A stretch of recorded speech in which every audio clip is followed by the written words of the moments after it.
Welcome to our instruction video of the StableComfort flooring system. In this video, we will educate you about the various components that will come with your StableComfort system, as well as the necessary tools needed for this installation.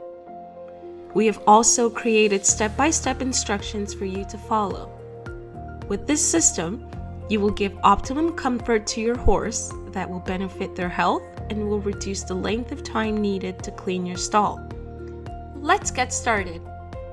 For installation of your StableComfort system, you will receive the following items: top cover, rubber crumb-filled mattresses, plastic strips, which will be shipped inside of your top cover roll, premium pad if you are installing StableComfort Premium. For a proper and safe installation, you will need the following tools and recommended safety equipment: a tape measure depending on the size of your stall, chalk line, sharp utility knife with replacement blades, cordless impact drill and/or cordless drill, hammer drill when applicable for the doorway finish, fitting drill bit for the concrete nail-in anchors. Use anchors of 1/4 inch with a 2-inch length, hammer, caulking gun with 2 cartridges of fast-drying construction glue and an optional cartridge of black caulking to create a waterproof seal between the plastic strip and the wall. Broom. You will also need to purchase the appropriate hardware for fastening your system. A box of 200 pieces of galvanized 8 by 1.5 inch screws is recommended. We highly recommend using the following safety gear: work boots with steel toes, work gloves, safety glasses, earplugs. Okay, let's start the installation. First off, measure the stall floor dimensions. As you can see in this video, we are installing on top of a cement floor. Make sure the surface is even and properly packed before starting the installation. If you have not already done so, you can now order your StableComfort system with accurate measurements. After cleaning out the surface area, we can bring the mats into the stall and lay them down in the following pattern. You will notice you will have extra mats. Don't worry, we'll get to that. When the last mats are being positioned, it is likely that you will have to cut your mat in order to fill in the stall. Make sure you cut open the first cell of rubber that is on top of the adjacent mat. Once cut open, take out the rubber crumb. You will need this in the following steps. For now, just leave the rubber crumb on top of the already installed mats.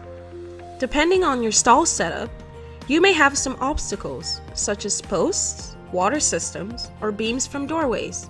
You can cut around them by cutting part of a cell. Make sure not to cut too far into the cell, creating a T-cut into the top of the individual cells you're working with. Remove the crumb and tuck the loose fabric tightly into the end of the remaining cell. You want to make sure this cell is still snug against the obstacle.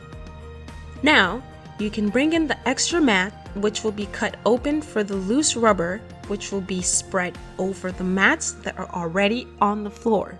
This will fill the grooves between cells and create an even surface. Using a sharp knife, slice each cell open, spreading the loose crumb evenly across the stall, focusing on the grooves between each cell. Be careful not to cut the installed mats during this step. If you have ordered the premium option for extra comfort for your horse, you will receive sheets of premium pads which will be installed directly over the top of the mats in loose crumb. We are ready to lay down the sheets of premium pad. Make sure that the seams between the pads are opposite of the seams between the mats. Take note of this before you spread the rubber crumb. Cut any sheets of premium pad that are too big by laying the last pad over the adjacent pad. This edge will now be your cutting ruler. Again, be careful not to cut into the rubber mat underneath the foam. When all the pads are in position, step down on all the seams to help create an even surface. Now that the base layer is ready, the top cover can be brought in and rolled out. Your roll will likely have your plastic fastening strips inside, so be sure to remove these first. Begin unrolling your top cover, with the gray felt side facing down. Your top cover will be bigger than the stall. You will want to make sure you have at least 4 inches of extra cover going up each wall. Once your cover is unrolled, make sure it is square with the stall. You're almost ready to start the next part of the installation process. Once the top cover is positioned correctly, we can now step down on each side and into any corners to help settle the cover and to remove any wrinkles. You will also want to stretch the cover as much as possible before fastening to the wall. In order to make fastening of the plastic strip easier, we recommend to pre-drill the strips with a 1/8 drill bit. Use the following pattern to do this. Before fastening the cover to the side walls, the corners need to be prepared. Excess material needs to be cut in a specific way, as we have shown here. It is suggested to start with your most difficult corner first. You will want to cut the top cover vertically, being extra careful not to cut too far down. Remember, once the cover has been cut, it cannot be repaired. For this reason, we always recommend cutting up and away from the cover. You will now fold the 2 pieces, placing one behind the other.